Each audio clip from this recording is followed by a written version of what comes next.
Welcome. This is the last session of the day. This is Matt Davis, and he's talking about Python performance investigation by example. So.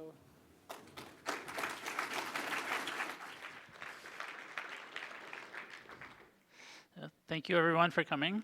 I appreciate you all being here this afternoon. My name is Matt Davis. I go by Jiffy Club on the internet because Matt Davis is an incredibly common name, and it's impossible to find me. I'm a data engineer at Clover Health in San Francisco. We're hiring. We'll be at the job fair tomorrow if you'd like to come learn more. A couple of links up there. That the GitHub link will come up again at the end of the talk. You're welcome to take photos and tweet them at me. I would love that. That would be great. So before we get started, this is a talk about performance, and I want to give a couple of caveats. Performance is a huge topic with tons of facets. There are many ways that code can be slow, and there are many ways that you can make it faster. We're focused right here in this talk on, I have a pretty small amount of Python code. I would like it to be faster in isolation. No systems, no databases, no networks, anything like that. That said, the tools I'm going to show you will be useful in almost every problem you have, at least at the beginning of the investigation. And the process, the recipe that I'm going to show, is the #1 thing I want you to take away from this. So any performance investigation, no matter what is involved, will be a scientific process. You are going to collect data. You are going to analyze that data and try to understand what is going on. You're going to experiment, change things, and then you're going to collect data again and see if it worked. And you're going to do that until you're happy with things. So a little backstory. Last year, in December, I was doing this thing called the Advent of Code, where a person named Eric Wassel posted a programming challenge every day between December 1st and December 25th. And they're a lot of fun. You can do them in any language. I was using Python. On day 13, I was doing the problem. I wrote some code. It worked, but it was real slow. So I decided to make it faster, and then make it faster again. And so I ended up kind of doing this process, and thought it would be an interesting story. It was really fun. You can go and do it right now. All the problems for the last couple of years are still up if you just want to go do some silly little programming challenges. So I'll tell you about the one I was doing. There's a little packet in the lower left corner of this that wants to get across a firewall to the lower right corner, following the bottom row. There are these scanners in each of those colored columns going up and down. And if you get caught, if you move into a square while a scanner is there, you're caught. You didn't make it across. And the problem was to figure out how long you sit over there on the left doing nothing before you start crossing the firewall to get to the other side undetected. Because once you start moving, you can't stop. So you have to find this magical moment to get started. We can see it in action here. Up in the top left corner is a counter of time steps. Each one is divided into 2. On the first phase, the packet can move. In the second phase, the scanners move. The solution in this example is to wait for 10 steps. So on the 10th step, it starts moving. You'll notice it interacts with the scanner in the second column. That was okay by the rules because it wasn't there when we moved into that square. The actual problem that we were trying to solve involved a much bigger firewall with much deeper rows, so a much more complex system than this example. So I was thinking about the problem, and the only thing I ever came up with, the only solution I ever came up with, was to brute force it, to try to cross the firewall and see if I get caught. And if I got caught, to go back to the beginning, advance the state of the firewall by 1 step, and try again. And do that until I made it all the way across the firewall without getting caught. So here's kind of the outline of that in code. There's an infinite loop that's counting up from 0. There's an if check that's saying, did we get caught? passing in, so you'll notice I have a firewall variable that represents like the firewall, where they are and how big they are. And then there's a break in there to get out of this infinite loop in the event that the caught crossing function returns false. So in my first try, I was like, okay, I'm gonna write a class, a scanner class, that represents these scanners moving up and down. They know how big their range is, their vertical extent. They know where they are within that extent, their position. They know if they're moving up or down, because the scanners go up and then they turn around and go down. It knows how to move itself forward one step, and it knows how to make a copy of itself. And then I represent the firewall as a dictionary mapping the scanner position. So the 0th position is the first scanner on the left, and then 0, 1, 2, 3 going forward. Not all positions have scanners in them. Some of them are empty and freebies. And then each of those is a scanner with some state about what position it's in and so on. Whoops. By the way, I'm going to show you a lot of code in this talk. It's not important that you read every line of it. Don't worry about that. I will explain the important parts, and you can go read it later. So this is the first implementation of the caught crossing function. So there's a loop over the width of the firewall, so going through every position. For every position, we check, is there even a scanner there? And if there is the scanner in that bottom layer that we're crossing through? In the event that there is a scanner there, we were caught. This function returns true. Down at the bottom is a return false. So if we make it all the way through that loop without ever getting caught, we return false. We were never caught. After every time we do a check for whether we were caught, we'd go through this firewall and advance the state of every scanner one step so that the next loop through, everything's ready for the next check. So you'll notice that we're changing the inputs here. We're changing the firewall state. So back up a level in this find start function, the caught crossing function we were just looking at is called kind of in the middle of this.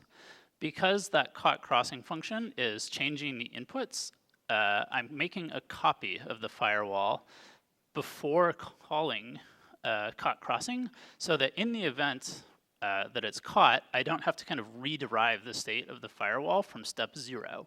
I can make a copy of the state before I did the check, advance it one step, and then try to make the crossing again. So that's kind of the gist. Did it work? It did. The answer is you sit there for a bit over 3.8 million time steps, and then you start to get across, and you make it. How long did it take? It took around 10, 12 minutes to run through all of that in different attempts that I made. But hey, you got the right answer. So I do want to pause kind of there and think about that. Like, if you write some code that gets the right answer, that you can understand, like, good work. That's not bad. And certainly, like, in this kind of environment, nobody was timing me. I could have moved on with my life at this point. And in any situation you have where you're working on performance or thinking that something is slow, it is worth, like, taking a deep breath and thinking, like, is this the best use of my time right now? Is this really slow? Because a lot of the time you might find that, in fact, you could have moved on. Or you might kind of go down the path that we're going to talk about and not really find any easy answers, not find any easy solutions, and again, kind of be like, is this really worth it? Or can I move on and things will be okay? So don't be afraid to ask that question. So we gotten to this point where we've got some code and we would like it to be faster. And you know the story about the code. So we got to collect data. That's often called profiling. We're going to be using a tool called cprofile that's built into Python. It's in the standard library. It tracks how much time is spent in functions that your code calls. And you get a report afterwards. We'll look at it. That says this function was called this many times. When it was called, this much time was spent in it, both total and per call. It's not the only tool out there. There are a lot of them. Line Profiler is cool because it will show you how much time was spent on individual lines of code. These other tools on the right are meant to be low overhead profilers that you can run kind of in a production environment. cProfile and line profiler both add quite a bit of overhead and slow down your code, so they affect the execution. So depending, you might want to pick one of these other tools, and even things like New Relic, Honeycomb, Datadog, logging can be used in performance investigation. Anything that gives you data about your code or your system. But the important thing is you are collecting data, and in a lot of situations, like with cProfile and this thing we're doing today, we can collect data after the fact. In production systems, you have to think about this ahead of time and set up data collection beforehand. So working with cProfile, these are my two favorite ways of running it. One at the command line. One, I spend a lot of time in IPython via Jupyter, so I like to use this magic command. They call all of their special commands that start with the %, magics. That's actually the word, so if you Google like prun magic, you'll get the right thing. There are other ways to run this too. You can look them up in the documentation. So you'll notice both of these commands are creating an output file. So next step is we're going to look at the data in that file. pstats is a module built into the Python standard library that gives you a text-based view on that data. So the first line here is loading it into a stats object, and then you can sort and print it and filter it. The arguments to the print stats method there are filtering by the name and to a number of functions. You can filter by a percentage of functions. The sort stats argument is sorting by a specific column, cumulative time in this case. Cumulative time is the total amount of time spent under a function. So that function plus anything it calls is the cumulative time. And you get both like a total and a per call. You can also sort by the other columns. In this case, it's sorting by total time. Total time is how much time is spent inside of a function, but not calling the things it calls. So you can get a fair bit of information from this, but I like to know kind of both of those things at the same time. I like to know kind of like the hierarchical relationship of my code and the thing that's slow, because it's a lot easier to kind of diagnose what's going on when you can see what's slow and what called it, and what called that, and so on, and sort of see those things in tandem. You can kind of get that information from some other stuff inside of pstats, but it's not quick to look at. I like a graphical view. So I wrote a tool called SnakeVis that runs in your browser and gives you this graphical display of your program's execution, where things are sized horizontally by how much time they take. And it also has the table below it, so you can go back and forth. And I'm going to show you this. This is the scary part where I switch. There it is. OK. Does my mouse go over there? Cool. OK. So this is kind of the top level. So like this code called this code, called this code, called this code. And so you can see we're spending over half of the time here in the copy firewall function. So we're spending a lot of time copying the firewall. We're also spending a lot of time in Crossing, and this is the advance, like scanner.advance, so a bit of time there.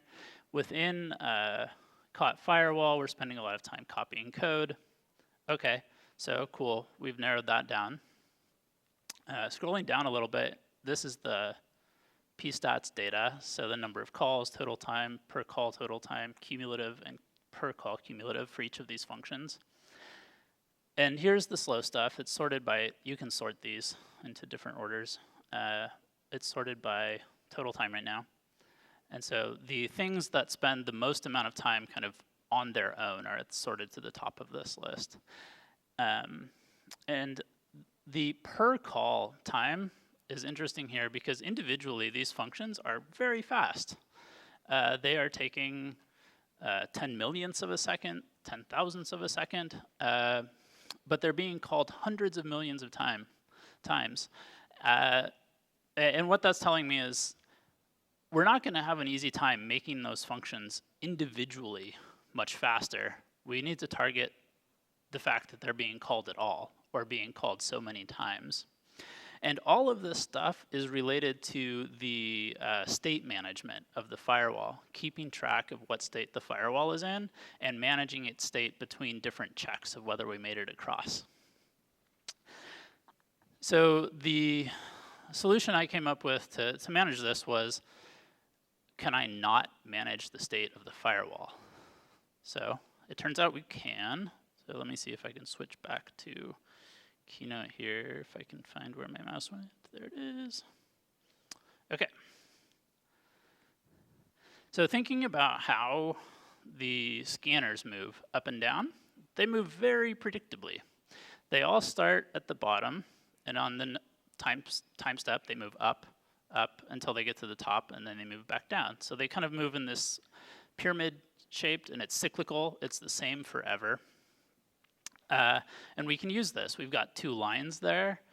We can use good old y equals mx plus b from algebra to like calculate where the scanner is at a given time step if we know two things. We need to know how tall, how big that range is, and what the time step is. So we figure out, so there's kind of the constants at the top there. The first step is figuring out where in that cycle the scanner is using the modulus operator. So we're doing a modulus with the time step and the width of that cycle to figure out where the scanner is. And then depending on whether the scanner is on the left or the right side of that peak, you use a different equation for the line and calculate how high it is. So in this case, its height is 3. Here's another example where it's on the left with a height of 1, but some fairly straightforward math. And there it is in code. Don't try to read it too closely, but it's exactly this process. It's figuring out where is the peak of that cycle, how wide is the cycle, where is the scanner within the cycle, and then calculating based on that where the scanner is within that position. Now I've totally done away with that scanner class. It's never going to be gone, so I've rewritten reframed the firewall as it's still a dictionary mapping the scanner's horizontal position, but now only on the value side, only how high those things are. So this is an integer to an integer. The caught crossing function looks pretty similar. We've taken out the part where it's advancing the firewall. So the loop over the firewall and calling advance, that's gone because we don't have that scanner class anymore. But otherwise, it's pretty much the same. It's checking if there's a scanner in any given position as it traverses the width of the firewall, and it's checking if the scanner is at the bottom of the bottom layer when we got there, returning true if so, and if it makes it all the way to the end of the loop, all the way across the firewall, it returns false. The find start function, again, has the same basic elements, but it's much, much shorter now because it's taken out all of the stuff about managing the state of the firewall. No more copying the firewall, no more advancing the firewall, only the infinite loop, checking if we're caught trying to cross, and the break out of the infinite loop when we finally make it across without being caught. So it worked. It took 6 seconds. So we went, that's a factor of 100 improvement from the previous solution, still running Python. Nothing fancy. I haven't imported anything that's not in the standard library. The only thing that I'm even importing is itertools in these examples. So kind of reframing the problem, going with math instead of state tracking, got us a factor of 100 improvement in speed. If I had written this version of this, I probably would not have done any of the stuff that I'm about to show you next because I would have been like, cool, I'm done, moving on. But since I was kind of on a roll, I kept it going. So how do we go faster? So I have not, when I was working on this or in the time since, thought of a better way to solve this problem, like a more efficient way to solve this problem. So let's say, for the sake of argument, that in fact I have coded up the most efficient algorithm for solving this problem. That means like we have to do all these loops, right? There's at least 3.8 million loops in there, plus all of the loops over the firewall. we're not going to get any faster in Python because we have hit the limit of how fast Python can go through a loop and calculate things. So to go any faster, we're going to have to use not Python. So the rest of the talk is just going to be kind of going pretty quickly through some things that are not Python but very closely related to Python that can help make this faster. They all involve compiling code, but in different ways.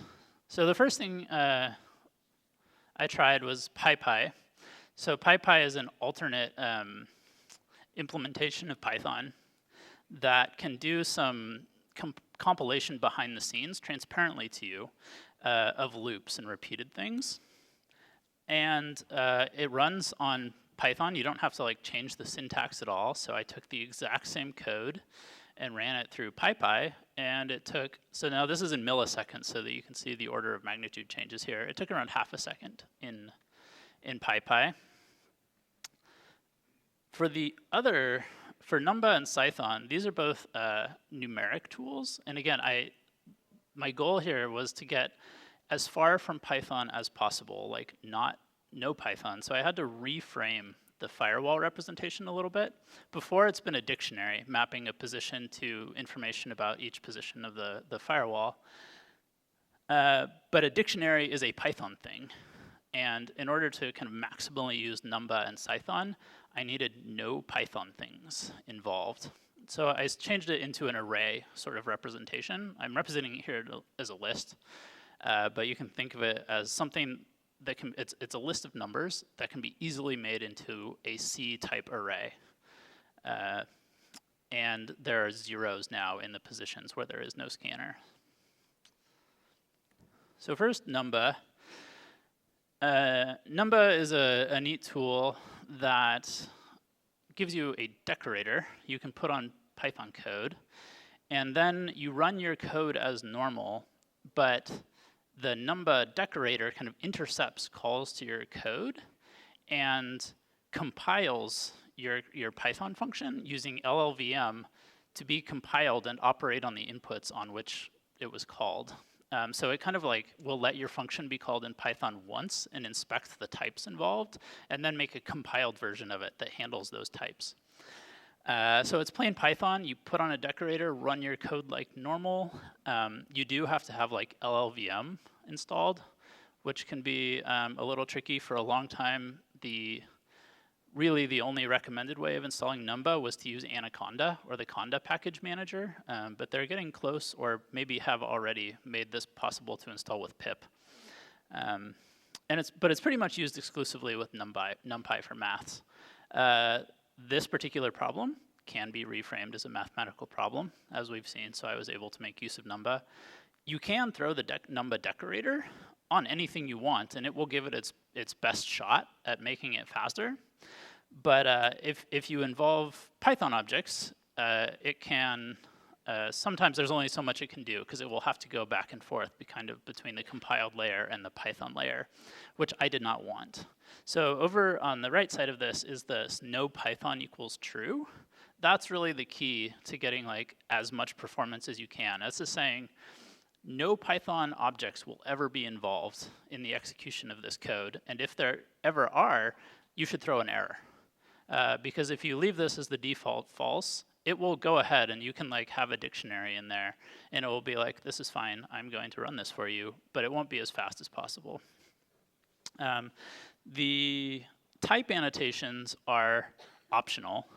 Like I said, Numba will analyze how your function is called, check the types, and construct a compiled version based on the types it detects. But you can optionally also say, this is how my function works. It returns a Boolean, some integers go in.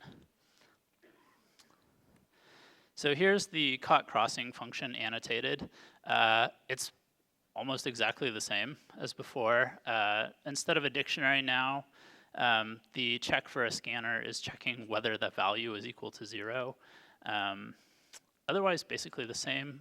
You see the decorator there at the top. I also decorated the other functions involved. So find start. Remember, I was using itertools.count here, I got rid of that and turned it into a while loop so that that could be compiled into a fast mode. So now I've got an extra counter in there counting what time the time step is, but otherwise basically the same. I'm not going to show it to you, but I also put the JIT decorator on the check capture function. I need to update this slide.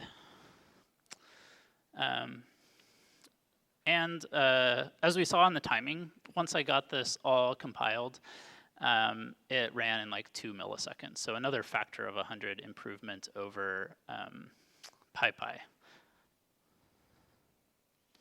And lastly, Scythe.